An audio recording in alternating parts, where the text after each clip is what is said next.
So the AirPods Pro 1, they were launched about 3 years ago and I got them on the first day of launch. Since then, I've been using it very frequently, especially whenever I'm on my Apple devices, be it the iPhone or the iPad or the MacBook Pros or even Apple TV. Other in-ear monitors, they have come and go, but the AirPods Pro 1 were a constant over the last 3 years.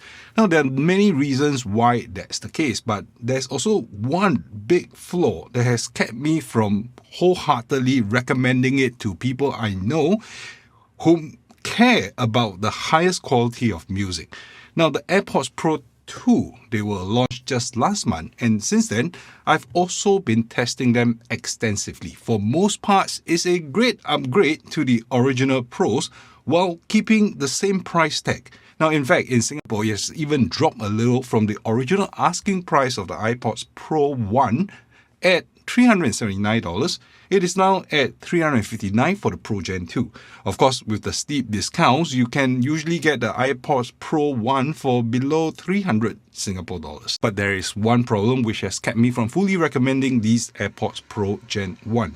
And the same problem is still in the newest AirPods Pro Gen 2. And I want to give you an upfront summary first before I go on in the video so you don't have to waste unnecessary time because my videos can get quite in-depth and quite long. Now, to me, I felt that the AirPods Pro, they have always been artificially boosting some of the lowest frequencies. Now, if you need to know what I'm talking about, here's a short snippet of what the AirPods Pro 1 and 2 sounds like when playing back 10 Hz frequency tones.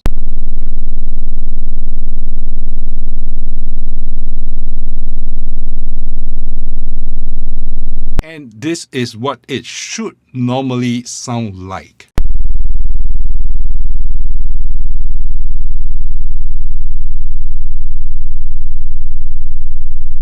Oh, actually, you know what? I realized something. You might not actually hear anything at all unless you're using IEMs, which are capable of reproducing 10 Hz into your ears.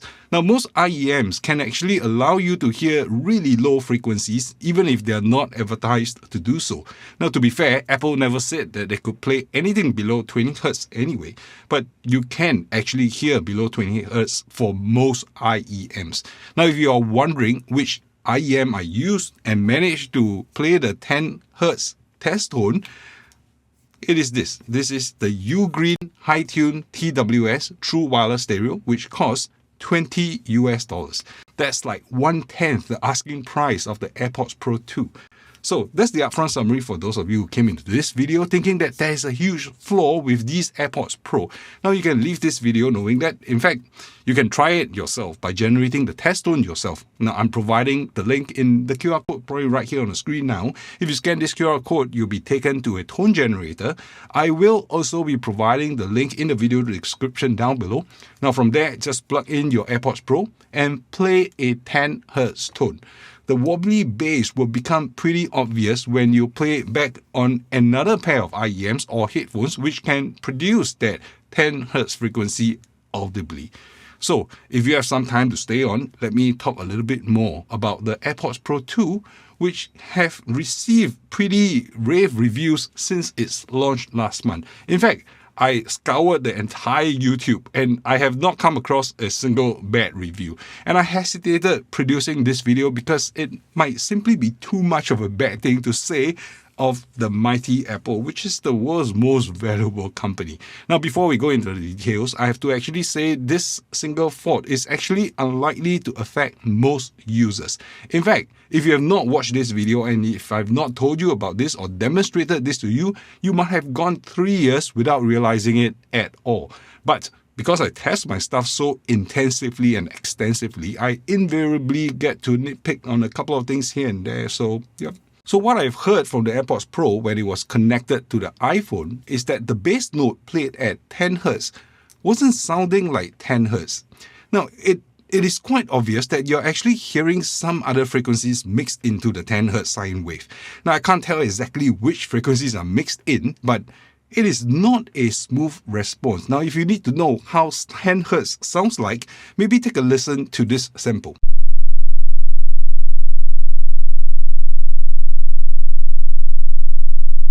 So I generated this file, this tone, using a tone generator, so it should be as pure as it is. I'm not actually recording it through any IEMs or speakers. But if you're going to be listening to this via your AirPods Pro, then you're going to hear the same issue of the wobbly bass.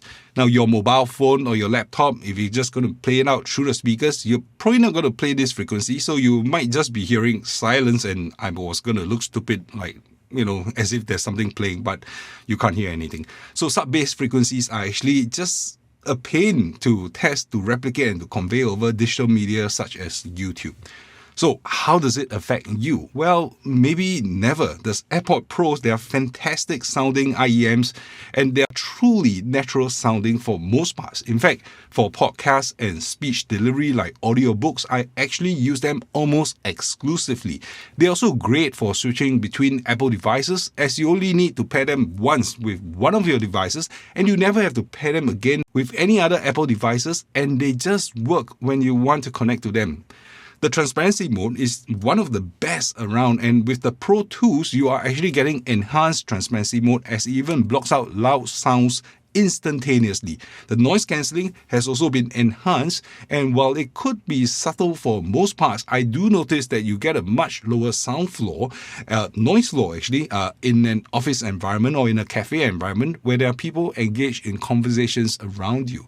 Now, if you're really into critical listening of music, especially bass-heavy tracks in electronic musics, then you might just pick up some inconsistency at the extreme lowest frequency. Now, it may not be as smooth and it appears to be louder when it's not supposed to. It's like the AirPods Pro 2, they are mixing in some frequencies to make you feel that there is some sound playing at those low frequencies when there is in fact nothing that the AirPods can play. But then again, critical listening and electronic music genre, they seldom go together, seldom mix together. So given that most users of these AirPods Pro are hardly going to be hardcore audiophile and electronic music fans, then this might not affect anyone at all. But it is a problem, and if you are asking me, I will say it as it is. It is a problem, and I'm sharing it with you. You should probably ignore this if you have already bought the AirPods Pro 2 and are enjoying it, or if the features and the convenience of the AirPods Pro 2 outweighs everything else. Go ahead and buy the AirPods Pro 2 anyway. Now, there's just so many good things going for them. It's probably wise to ignore a flaw here and there, especially if it doesn't apply to you or you can't even hear it anyway. Now, did you know that the Toyota Corolla has a flaw too? It can't do 0 to 60 or 0 to 100 in 3 seconds, but it is the best-selling car in the world. It just so happens that most of the people buying it aren't buying it for the speed. The same logic applies to the Apple AirPods Pro 2. Now, recently I've developed a Trifecta evaluation criteria for my reviews and any audio gear evaluation. Now, I will not be using absolute number scales, but I will give a relative scoring for each piece of equipment that I talk about in the review along 3 factors: sound, features, and affordability. So for example, let's take the original AirPods Pro 1 as the benchmark here. Now, in terms of sound, you'll see that I gave it a score of somewhat high-mid score.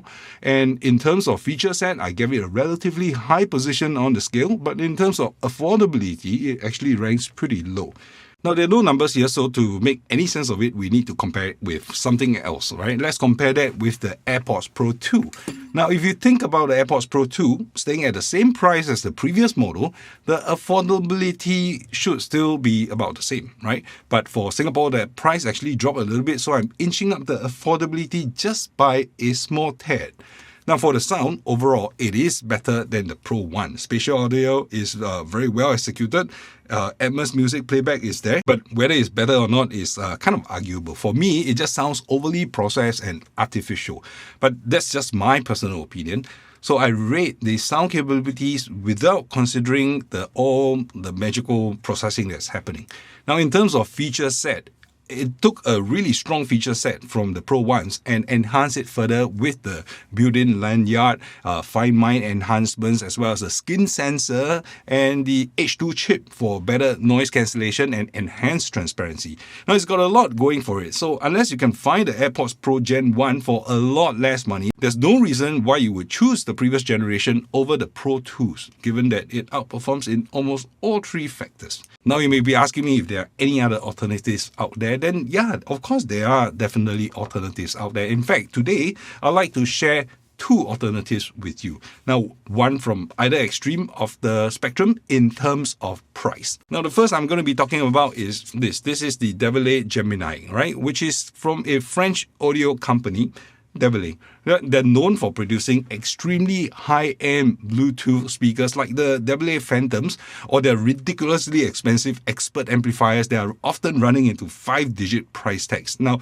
they've produced the Gemini, which initial launch cost an eye-watering $299, which is more expensive even than the AirPods Pro. Now, to the Devialet fan club, this is going to be considered cheap, but a few months ago they actually lowered the asking price to $179, which is a huge drop and suddenly makes this very affordable when compared to the AirPods Pro. Now, the Gemini has an impressively sleek piece of software which works pretty well, and it comes with 6-band graphic equalizer, which is pretty well executed. When you adjust any of the bands to the extreme, it doesn't actually cause the IEMs to misbehave at all. The sound from the Gemini here, in my opinion, is far superior to the AirPods Pro 2. Now, the bass is strong and there's virtually no distortion at any volume levels, and they go quite loud. Now, this is really one of the best wireless IEMs I've ever owned. Now, of course, you can get better fidelity for much more money, or if you go to wired IEMs, then it is definitely going to be a lot better. But if you're out for wireless convenience and sound quality, this is going to be quite hard to beat for $179 asking price. And in terms of the Trifecta evaluation, when compared to, say, the AirPods Pro 2, right? I would say that the affordability is greatly enhanced with a lower price tag. Now, when it comes to sound, it's definitely a couple of notches up from the AirPods Pro 2.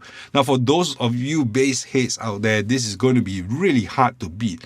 Now, the one thing I don't like is probably the transparency mode. The implementation is not as good as the AirPods Pro 2 or even the Gen 1 of the AirPods. The AirPods Pro are really great at their transparency mode execution. But the noise cancelling on the Geminis is actually pretty well implemented. The overall sound signature, when ANC is turned on, it made the sound a little bit darker, but it actually does sound better to me because it lowers the noise floor quite significantly. Now, when compared to the AirPods Pro 2, the noise cancelling works almost as well in the busy cafe environment where I tested them out. The integration with Apple devices, well, they leave a lot to be desired, but they do make up for it with that 6-band graphic equalizer. Now, overall, on the feature set front, the Devialet will score a little bit lower than the Pro 2s as shown in the Trifecta chart here. So if you value sound over features, this Gemini is probably the one that you want to get. Now, the other recommendation that I have for you today is from the other end of the spectrum, and I've actually reviewed them before on this channel. Now, the main reason why I did that review was because it was such a strong bass performer, and it's a very small and a very light package right here. And how much did it cost at the time of that review? It was $25, and that was last year. Today, the UGREEN High-Tune TWS is still selling very well with a reduced price of $20. It was already a solid choice in terms of affordability at $25, but at $20, it's just going to be really hard to beat. And if you look at the Trifecta chart, you will see that I maxed out the affordability score for the UGREEN High-Tune TWS right there. So what about the sound and the feature? Well, this is a pretty basic pair of earbuds. There's no active noise cancelling, no app at all, no transparency mode, no way to tell battery level through the app, no wireless charging. Now, in fact, it is about as basic as things go, and thus I rated the feature set to be pretty low. Now, in terms of sound, today I'm still suitably impressed by the amount of bass that this guy pumps out. It's like there's a small subwoofer buried inside here somewhere and it's playing into your eardrums. But the mids and the highs, they are relatively recessed, and the soundstage sounds a little bit close up and narrow. So I rated the sound to be on the lower half of the spectrum. Now, all in all, you just have to bear in mind that you are looking at a pair of earbuds that cost $20. That is wireless. It comes with a charging case. So, but another way of looking at it, you could probably buy 12 pairs of these before you spend the same amount of money on a single pair of Apple AirPods Pro Gen 2.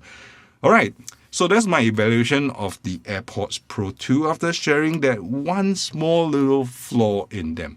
That one flaw that either no one else has caught it or no one wants to talk about because it is an Apple. Now, don't get me wrong, I am a huge and big Apple fan and I pay my fair share of Apple tax every year. But if there's a problem, I will need to share it. Apple doesn't pay me, Apple doesn't support me. You, as my viewer and my subscriber to this channel, you do. And my responsibility is towards you, not Apple.